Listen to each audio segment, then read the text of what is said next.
Ah, vous êtes encore là, vous? Ouais, je comprends. Toujours à sa fête de découverte. Hein. Et c'est vrai qu'en astronomie, on est servi quand même. Bah tiens, j'ai envie de vous parler d'un truc ce soir.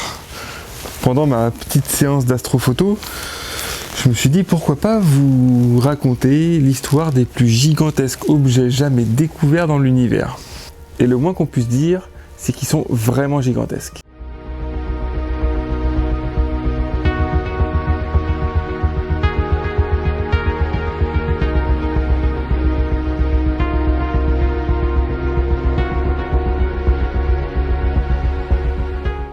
Je vais vous parler des quasars. Alors, les quasars, ça nous provient de l'anglais, notamment pour dire quasi-star, donc presque des étoiles. Les quasars ont été découverts dans les années 60, de façon un peu accidentelle si je puis dire. En fait, on pensait que les quasars étaient des étoiles extrêmement lumineuses. Et en décomposant leur spectre, on s'est rendu compte qu'elles émettaient énormément dans le rouge, ce qui voulait dire qu'elles étaient très éloignées de nous, mais avec une très forte luminosité. Et en plus, la composition du spectre ne ressemblait pas du tout à celui d'une étoile. Et donc ça a soulevé beaucoup de questions quant à la nature de ces objets, parce que c'est vrai qu'on pouvait voir des objets extrêmement lumineux, sans pour autant que ce soit des étoiles, donc on s'est posé beaucoup de questions sur ces objets. Alors ce qu'il faut savoir, c'est que les quasars sont des objets extrêmement massifs aussi, et qui aujourd'hui nous interrogent beaucoup sur l'histoire notamment de l'univers, enfin la création des galaxies, parce qu'ils jouent un rôle fondamental dans tout ça. Les galaxies, en fait, ce n'est simplement qu'une composition de plusieurs éléments, notamment des étoiles, des gaz, et en leur centre, un objet supermassif qui est un trou noir, ce qu'on appelle des trous noirs supermassifs, qui sont en fait des trous noirs éteints, ou autour duquel gravitent un certain nombre de choses, donc notamment les gaz et les étoiles. Donc ça, c'est ce qu'on appelle une galaxie courante, commune. Donc c'est comme par exemple la Voie lactée qui est notre galaxie, elle fonctionne comme ça, c'est-à-dire qu'en notre centre de notre galaxie, on a un trou noir supermassif où tournent toutes les étoiles, tout un panache de gaz et de poussière, voilà, et c'est ce qui donne un peu la forme un peu spirale. Donc il existe deux sortes de galaxies. Il y a des galaxies comme la nôtre, qui sont ce qu'on appelle des galaxies éteintes, passives en fait, parce que le centre, le noyau, le trou noir qui se trouve au centre de notre galaxie n'est plus actif. Le quasar, lui, c'est un peu plus particulier. En fait, le quasar, c'est une espèce de galaxie supra-gigantesque, énorme, enfin très grosse, notamment à cause de son trou noir hyper massif en son centre. Et donc contrairement à des galaxies comme la nôtre, c'est ce qu'on appelle des galaxies actives, parce que le trou noir est toujours en activité en son centre et continue d'ingérer, si je puis dire, tout ce qui se trouve autour de lui, toutes les étoiles qui se trouvent autour, et de les transformer en jets de matière à ses différents pôles. On peut voir le quasar comme un destructeur de monde, parce que voilà, il ingère, pour vous donner une idée, certains quasars ingèrent plusieurs masses solaires par an, d'accord, et donc toute cette matière qui est absorbée, détruite par le trou noir, une partie en est expulsée par ses pôles. Jusqu'à maintenant, on a toujours considéré les quasars comme des objets destructeurs, comme une apocalypse stellaire en fait, mais dernièrement on a quand même découvert que c'était pas forcément vrai dans tous les cas.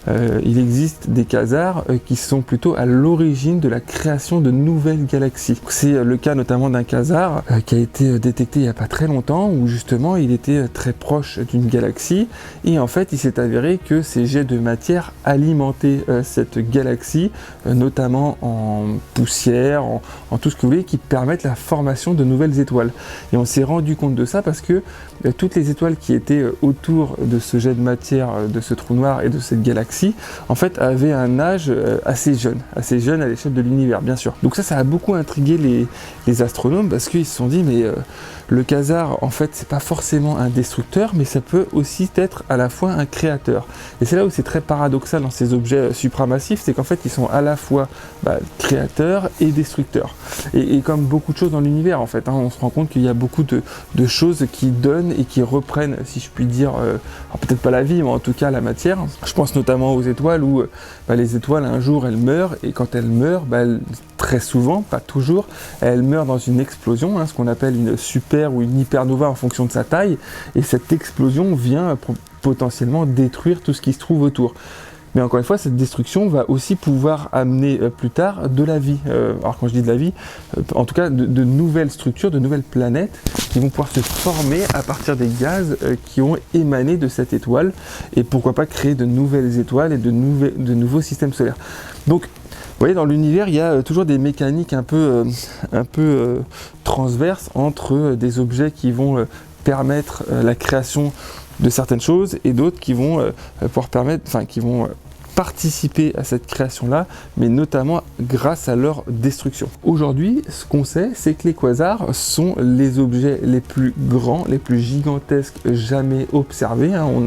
Les quasars n'ont pas d'équivalent en termes de taille et de dimension dans l'univers, ça reste les objets les plus grands que l'on connaisse. Aujourd'hui, on en a détecté plusieurs. Hein. Les quasars sont assez faciles à détecter dans la mesure où ils sont extrêmement lumineux. Donc quand vous observez un quasar, avec une décomposition de son spectre, vous allez voir qu'effectivement, il y a un très grand décalage dans le rouge qui fait que forcément l'objet se trouve très loin, très loin, et que sa magnitude, en tout cas sa forte luminosité, pourrait laisser croire qu'en fait c'est un objet qui est proche, comme une étoile, mais en fait c'est comme ça qu'on les différencie des étoiles. Et c'est d'où le nom du quasi-star, quasar, qui veut simplement dire que c'est presque une étoile, dans la mesure où, si on se réfère à l'observation, ça ressemble à une étoile. Il ne faut pas voir le quasar comme un objet qui se balade dans l'univers et qui absorbe, mange toutes les galaxies qui se trouvent sur son passage. Ça ne fonctionne pas comme ça. Effectivement, si le quasar se retrouvait près d'une galaxie, la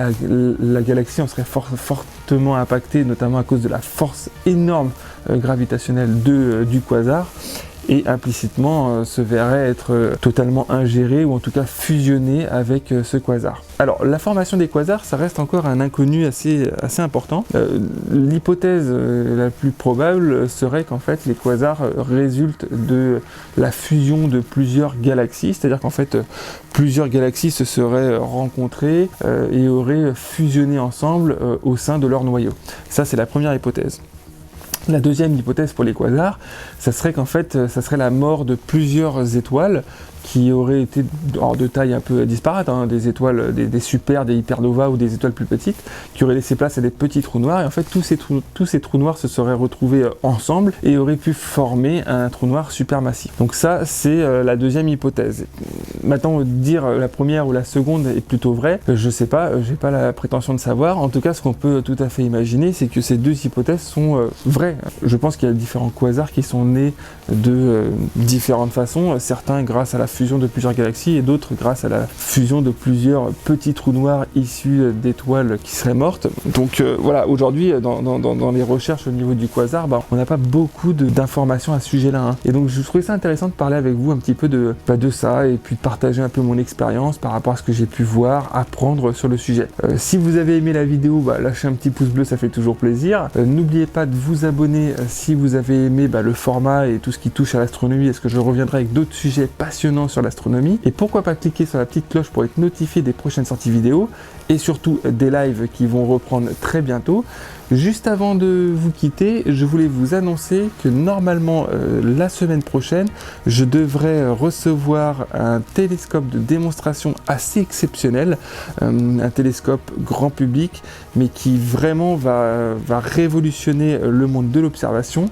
J'ai eu la chance de pouvoir en avoir un, donc la marque va me prêter ce télescope. Je vous dévoile pas tout aujourd'hui, restez connectés et surtout n'oubliez pas, la vérité est sûrement ailleurs.